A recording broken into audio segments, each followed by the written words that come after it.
بسم اللہ الرحمن الرحیم۔ السلام علیکم دوستو۔ بہت دنوں کی بات ہے کہ کسی ملک کے ایک انصاف پسند بادشاہ کا وزیر مر گیا۔ وہ وزیر بہت عقل مند اور نیک انسان بھی تھا، جو بادشاہ کو رعایا کی بہلائی کے لیے اچھے مشورے دیتا تھا۔ بادشاہ اس کو بہت عزیز رکھتا تھا اور اس پر مکمل بھروسہ کرتا تھا۔ بادشاہ کو اس کی موت کا بہت افسوس تھا۔ بادشاہ کو ہی نہیں، اس ملک کی عوام کو بھی وزیر کی موت کا غم تھا۔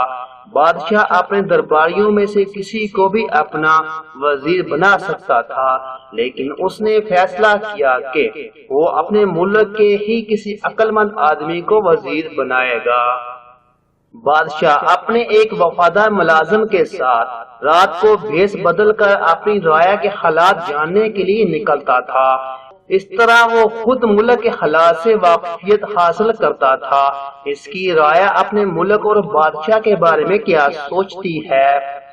ایک بار آدھی رات کے وقت وہ شہر کی ایک گلی سے گزر رہا تھا کہ اندھیرے کی وجہ سے ایک آدمی سے ٹکرا گیا۔ بادشاہ نے پوچھا، تم کون ہو اور رات کے وقت یہاں کیا کر رہے ہو؟ اس شخص نے جواب دیا، میں اس شہر کا ایک شریف انسان ہوں اور بے وقوفوں کو عقل مند بنانے کے لیے گر سکھاتا ہوں۔ مجھے چوروں کا خوف نہیں ہے، کیونکہ میرے پاس چوروں کے لیے کوئی چیز نہیں ہے۔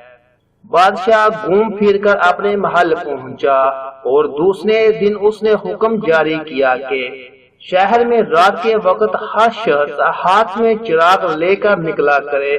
جو شخص ایسا نہیں کرے گا اس کو سخت سزا دی جائے گی۔ کچھ دنوں بعد بادشاہ رات کے وقت شہر کی گلی سے گزر رہا تھا کہ وہ ایک آدمی سے ٹکرا گیا۔ بادشاہ کو بہت غصہ آیا اور اس نے پوچھا، تم کون ہو اور اس وقت یہاں کیا کر رہے ہو؟ جناب، میں اس شہر کا ایک معزز آدمی ہوں اور بے وقوفوں کو عقل سکھلاتا ہوں۔ بادشاہ نے پہچان لیا کہ یہ وہی شخص ہے جو چند دن قبل اس سے ٹکرایا تھا۔ کیا تم نے بادشاہ سلامت کا حکم نہیں سنا کہ رات کے وقت ہر آدمی ہاتھ میں چراغ لے کر نکلا کرے؟ تم نے بادشاہ کے حکم کی تعمیل نہیں کی، اس لیے تم کو سخت سزا ملے گی۔ بادشاہ نے غصے میں کہا، جناب والا، میرے ہاتھ میں چراغ ہے، آپ دیکھ سکتے ہیں۔ اس آدمی نے جواب دیا، مگر یہ روشن کیوں نہیں ہے؟ جناب والا، بادشاہ سلامت کے حکم میں صرف اتنا ہے کہ ہر آدمی اپنے ہاتھ میں چراغ لے کر نکلے۔ یہ حکم نہیں دیا گیا کہ اس میں تیل بھی ہو اور وہ روشن بھی ہو۔ بادشاہ حیرت سے اسے دیکھ رہا تھا۔ اس آدمی نے پھر کہا، میرا خیال ہے کہ بادشاہ کے دربار میں عقل مند وزیروں کا قحط ہے، ورنہ ایسا حکم صادر کرنے سے پہلے وہ بادشاہ سلامت کی توجہ دلاتے۔ میری دعا ہے کہ خدا ہمارے بادشاہ سلامت کو ایک عقل مند وزیر عطا فرمائے۔ بادشاہ یہ بات سن کر دل ہی دل میں بہت شرمندہ ہوا۔ وہ اس آدمی کے ساتھ ساتھ چلنے لگا اور باتوں میں اس کے بارے میں ذاتی معلومات اس سے حاصل کر لی۔ بادشاہ نے پوچھا، تمہارا پیشہ کیا ہے؟ اس نے جواب دیا، جناب والا، میں ایک مدرسے میں استاد ہوں اور عقل مند بنانے والی وہ عظیم کتابوں کا حافظ ہوں۔ اس کے علاوہ بہت ساری ایسی کتابیں پڑھاتا ہوں جو انسان کو عقل مند بنا کر ان کو کامیاب انسان بنا سکتی ہیں۔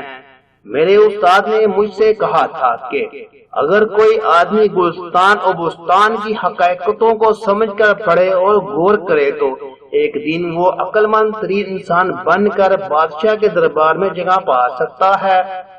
باتیں کرتے کرتے اس عقل مند انسان کا گھر آ گیا اور وہ رخصت ہو گیا۔ بادشاہ نے اس کے مکان اور محلے کو ذہن نشین کر لیا اور اپنے محل میں واپس چلا گیا۔ دوسرے دن بادشاہ نے اپنے شاہیوں کو حکم دیا کہ اس عقل مند انسان کو عزت کے ساتھ میرے حضور پیش کیا جائے۔ بادشاہ اس کی گفتگو اور علمانہ باتیں سن کر بہت ہی خوش ہوا اور اس کو اپنا وزیر بنا لیا۔ اس وزیر نے بادشاہ کو بہت اچھے اور مفید مشورے دیے۔ بادشاہ نے حکم دیا کہ شہر کے سارے باشندوں کو مفت چراغ اور تیل فراہم کیا جائے اور گلی کوچوں میں رات کو روشنی کرنے کے لیے چراغ تھامے نوکر رکھے جائیں۔ بادشاہ نے حکم دیا کہ استادوں کے علاوہ بھی شہر کے ہر شخص کو چاہیے کہ وہ شہزادے شیرازی کی کتابیں گلستان ضرور پڑھیں۔ یہ تو ایک حکایت تھی، لیکن سچ ہے کہ دنیا کو عقل مند بنانے والی کتابوں میں گلستان بوستان بہت ہی مشہور کتابیں ہیں۔ ان کا ترجمہ دنیا کی تقریباً تمام زبانوں میں ہو چکا ہے۔ ان کو پڑھ کر آپ اپنی عقل و دانش میں اضافہ کر سکتے ہیں۔